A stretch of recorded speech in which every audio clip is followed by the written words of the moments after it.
तो hello guys, मैंने cell महलान स्वागत है आपका चैनल पे। तो बच्चों, आज हम करने वाले हैं क्लास 10th की साइंस का चैप्टर नंबर 1 का पार्ट 5। बच्चों ऑलरेडी मैंने आपको 4 पार्ट वीडियो डाल रखी है। वो वीडियो बच्चों मैंने आपको बुक में से करवा रखा है। क्योंकि मुझे लगता है कि बुक में से अच्छा होगा। और ये मैं आपको बोर्ड पे करवा रहा हूँ 2 टॉपिक जो लास्ट पार्ट है हमारा चैप्टर का।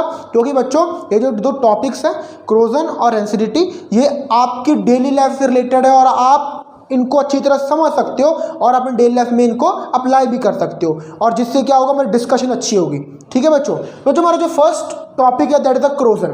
अब इन एक्चुअली क्रोजन होता क्या है, पहले उसको अंडरस्टैंड कर लेते हैं। हम सबके घर के गेट होते हैं, विंडोज होती हैं, वो किसकी होती हैं? वो लोहे की होती हैं, आयरन की होती हैं। अगर बच्चों हम उन पे पेंट अप्लाई ना करें, अगर किसी के घर पर लोहे का गेट हो जिसपे पेंट ना हो, डायरेक्टली उसको अटैच कर दिया हो, तो क्या होगा बच्चों, after some time, may be शायद within 6 month, within 3 month, after a year, क्या होता है जो आपका गेट होगा या जो आपकी विंडो होगी उस पर जर लगना शुरू हो जाएगा, उस पर रेडिश ब्राउन सी लेयर फॉर्म हो जाएगी, जिसके कारण वो पुराना दिखाई देने लग जाएगा। उसी को बच्चों हम क्रोजन कहते हैं। आयरन के आर्टिकल पे रेडिश ब्राउन लेयर आ जाना, जिसकी वजह से वो खराब हो जाता है। आप कई बार देखते हो कि कार्स, पुरानी कार्स खराब हो जाती है, उनके जर लगा होता है, उनके क्रोजन हुई होती है। तो लोहा या आयरन क्या होता है बच्चों, ऑटोमेटिकली इटन अप होना शुरू हो जाता है। मतलब जहां जहां पर क्रोजन लग गई है, वहां से हमारा जो आयरन का आर्टिकल होगा वो कमजोर हो जाएगा और अल्टीमेटली वो टूट जाएगा। तो आयरन की जो हमारे पास स्ट्रेंथ होती है उसको कम करता है क्या, क्रोजन। इन एक्चुअल क्रोजन होता क्या, उसकी डेफिनेशन देख लो। Corrosion is a process in which metals are eaten up gradually by the action of air moisture. बच्चों आपने मेन बात याद कर रखनी है कि एयर और मॉइस्चर में, कि जब हमारे पास नमी होगी, जब हमारे पास हवा होगी, तो लोहा आयरन क्या करेगा, उससे रिएक्ट करेगा। रिएक्ट करने के बाद उसकी क्रोजन हो जाएगी और वो थोड़ा थोड़ा इटन अप होना शुरू हो जाएगा, उसकी स्ट्रेंथ कम होनी शुरू हो जाएगी और वो खराब हो जाएगा। ठीक है। और केमिकल है, फिर कई बार उस पर एसिड डालने से भी उसकी क्रोजन होनी शुरू हो जाती है। That is called the corrosion. इसको हिंदी में हम कहते हैं जर लगना। मैंने ऑलरेडी आपको बता ही रखा है। ठीक है बच्चों। It is mainly caused by the oxidation of the metal. बच्चों देखो, आपने अगर 4th पार्ट नहीं देखा वीडियो को, पहले वो देख के आओ। उसमें मैंने ऑलरेडी बता रखा कि ऑक्सीडेशन क्या होता है। ऑक्सीडेशन, ऑक्सीजन की एडिशन। बच्चों जब भी कोई ऑक्सीजन गैस से रिएक्ट करता है उसको हम कहते हैं ऑक्सीडेशन। तो बच्चों जब क्रोजन होती है ना, तो आयरन के आर्टिकल या कोई भी मेटल के आर्टिकल क्या करते हैं, आर्टिकल मतलब मेटल की जो चीजें होती हैं वो क्या करती हैं, वो ऑक्सीजन से रिएक्ट करना शुरू कर देती हैं। और जब वो ऑक्सीजन से रिएक्ट करेंगी तो क्या होगा, उनकी ऑक्सीडेशन होनी शुरू हो जाती है। तो ये mainly caused by the oxidation, oxygen की addition. Rusting of the iron is very common example of this. बच्चों देखो, रस्टिंग ऑफ आयरन, आयरन को रस्ट लगना, आयरन को जर लगना हम जनरली देखते हैं हमारे घरों पे, तो क्रोजन की वो बेस्ट एग्जांपल है। ठीक है। और बच्चों यहाँ पर मैंने वर्ड यूज करा है rusting.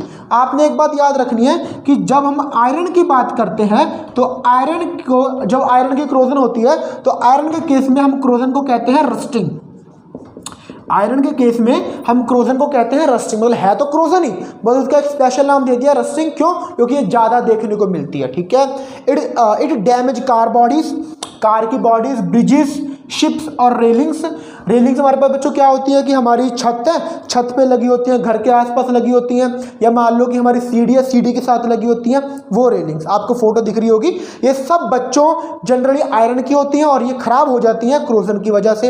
It decrease the life span of the object. Obviously बात है बच्चों, क्रोजन क्या होता है इन एक्चुअल, क्रोजन जब होनी शुरू हो जाती है ना, तो मेटल खुद को खाना शुरू कर देता है, मेटल खत्म हो जाता है। इसको आप ऐसे समझो कि मान लो आपका नया नया ब्रेकअप हुआ है, मान लो जिस बच्चों, ठीक है, ना हो अच्छा हो, आपकी अगर जो लाइफ चल रही है चलती रहे।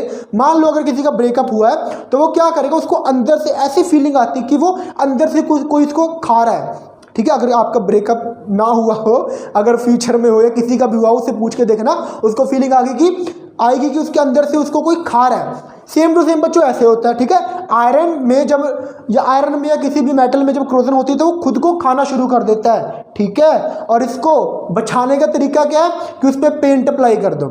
बचाने का तरीका क्या है, उस पर पेंट अप्लाई कर दो।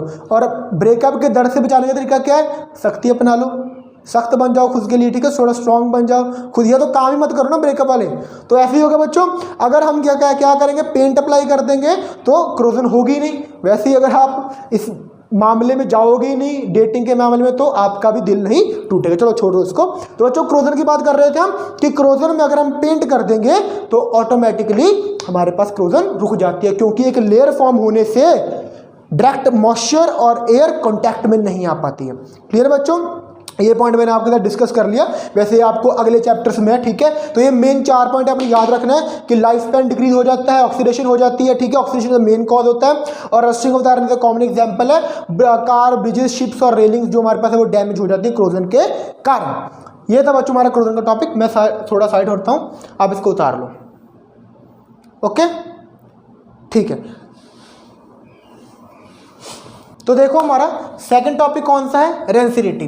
तो बच्चों रेंसिडिटी हमारे पास इन एक्चुअल होता क्या है, अगर बच्चों आपके घर में कोई फूड बना है जिसमें बहुत ज़्यादा ऑयल और मक्खन का बहुत ज़्यादा यूज़ हुआ है, मतलब फैट काफ़ी उसमें है, तो अगर आप उसको थोड़े समय के लिए बाहर छोड़ दोगे, मतलब अगर आपका खाने का मूड नहीं, आपने उसको परोस कर थोड़ी देर के लिए बाहर छोड़ दिया, आप क्या देखोगे बच्चों, आफ्टर 1 आवर और आफ्टर 2 आवर जब आप उसको दोबारा खाने लगोगे तो उसका जो टेस्ट होगा वो अच्छी तरह, या कहेंगे कि पूरी तरह चेंज हो चुका होगा, उसमें जो स्मेल आ रही थी वो भी चेंज हो चुकी होगी, ठीक है। तो हम ये कह सकते हैं कि बच्चों जब हम फैट और ऑयल कंटेनिंग फूड को कुछ समय के लिए बाहर के इन्वायरमेंट में रखते हैं, जहाँ पर ऑक्सीजन, जहाँ पर मॉइस्चर प्रेजेंट है, तो उसके टेस्ट और उसके स्मेल में बहुत ज़्यादा परिवर्तन, बहुत ज़्यादा चेंज आ जाता है, और इसी को हम बच्चों क्या कहते हैं, रेंसिडिटी कहते हैं। जनरली ये फैट और ऑयल कंटेनिंग फूड के साथ ही होता है, ठीक है बच्चों। तो whenever the fat and oil containing food left for long time they start giving unpleasant smell, मतलब अच्छी स्मेल नहीं आती इनमें से, and taste, this is called the rancidity of food.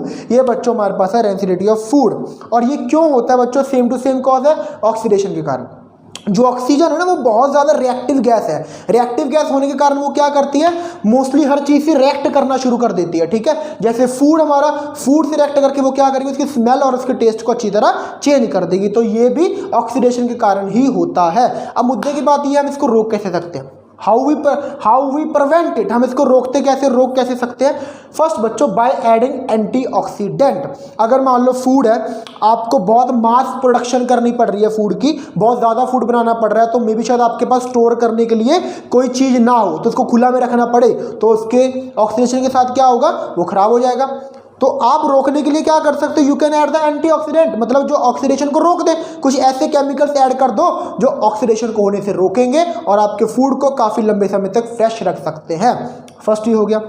Second, जो जनरली हम देखते हैं, अगर आप चिप्स का पैकेट खरीदते हो तो उसमें क्या होता है बच्चों, वो 6-6 महीने पहले पैक हुए होते हैं, 3-3 महीने पहले, 6-6 महीने पहले। और हमें पता है जो चिप्स है वो जनरली फैट से बने होते हैं, उनमें ज़्यादातर ऑयली होता है ना, फिर भी बच्चों पैकेट में वो फ्रेश रहते हैं। अगर उसको 6 महीने बाद भी खाएंगे तो कुरकुरा स्वाद होगा और अच्छे हमें लगेंगे वो। क्लियर बच्चों, ऐसा क्यों होता है, क्योंकि बच्चों उनके अंदर गैस डाली होती है, उसके अंदर मतलब एक ऐसी गैस डाली होती है जो क्या करेगी, रिएक्ट नहीं करेगी और उसको रिएक्ट होने भी नहीं देगी।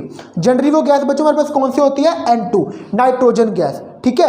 तो flush bags of the food with the N2 gas, हम क्या करेंगे, बैग्स को जिनके अंदर हमारे पास ऑयल कंटेनिंग फूड है उसको हवा से भर दो, उसको N2 गैस से भर दो, तो क्या होगा, वो रिएक्ट ही नहीं करेगी। इसीलिए जो हमारे चिप्स के पैकेट होते हैं उनमें गैस होती है और हम सोचते पता नहीं गैस क्यों डाल रखी है, ताकि वो फ्रेश रहे। Third point, by keeping food in refrigerator. ये तो सिंपल है कि चक के फूड को क्या करो, फ्रिज में रख दो। फ्रिज में रखने से क्या होगा, the temperature of the refrigerator is a very lower as compare to surrounding, as compare to जहाँ पर पहले फूड रखा था। तो कम टेम्परेचर होने से जो रिएक्शन होती है, जो रिएक्शन का रेट होता है, स्पीड होती है, वो कम हो जाती है और जो हमारे पास फूड था वो रिएक्ट करना बंद कर देता है, हम कहते हैं कि स्लो हो जाता है। तो लंबे समय तक जो फ्रिज में पड़ा फूड है वो कह सकते हैं खाने के लिए अच्छा रहता है। Bye storing food in the air tight container, या क्या करो बच्चों, फूड को एक ऐसे कंटेनर में रख दो जिसमें हवा ना अंदर जा सकती ना बाहर जा सकती। तो क्या होगा, क्योंकि रिएक्शन तो हवा ही करेगी ना, रिएक्शन तो ऑक्सीजन ही कर रही है, तो इसको रोकने के लिए हम क्या करेंगे, एयर टाइट कंटेनर में डाल दो, बंद कर दो, तो रिएक्शन का जो रेट है, स्पीड है, वो कम हो जाएगी। एंड लास्ट वन बच्चों, bye storing food away from the light. बच्चों लाइट भी एक ऐसा कॉज है जो रिएक्शन को फास्ट करता है। मतलब अगर हम लाइट में फूड रख देंगे तो उसके खराब होने के जो स्पीड है, खराब होने के जो चांस है वो ज़्यादा हो जाते हैं एज कम्पेयर टू अगर हम उसको किसी अंधेरे या मतलब डार्क प्लेस में रखेंगे, क्योंकि लाइट क्या करती है, रिएक्शन को फास्ट कर देती है। तो आप क्या करो, पहले इसको उतार लो, ठीक है। तो जो देखो इसी के साथ हमने क्या किया, ये दोनों टॉपिक करके हमारा पार्ट 5 था वो खत्म कर दिया है। पूरा चैप्टर बच्चों मैंने आपको करा दिया और बहुत अच्छे से कराया है। जिन्होंने आई थिंक जो पूरा फॉलो किया है सीरीज उनको पता होगा, और नहीं किया तो बच्चों सभी वीडियो के जो लिंक्स है डिस्क्रिप्शन में है, उनको देखो ताकि आपको चैप्टर समझ आए। अब हम आपके क्वेश्चन की ओर जाएंगे, क्वेश्चन भी आपको सॉल्व करवाएंगे। ठीक है बच्चों, इसी के साथ बच्चों वीडियो को खत्म करते हैं यहाँ पर। और आपने बच्चों क्या करना है, चैनल को सब्सक्राइब करें, लाइक करें, शेयर करें और कमेंट करें आपको कौन सा वीडियो या कौन से टॉपिक वीडियो चाहिए। बच्चों इनको शेयर करो ताकि आपके दोस्तों तक भी ये पहुंच पाए और हमारे चैनल की ग्रोथ हो पाए। थैंक यू बच्चों, तब तक के लिए thank you, have a nice day, जय हिंद।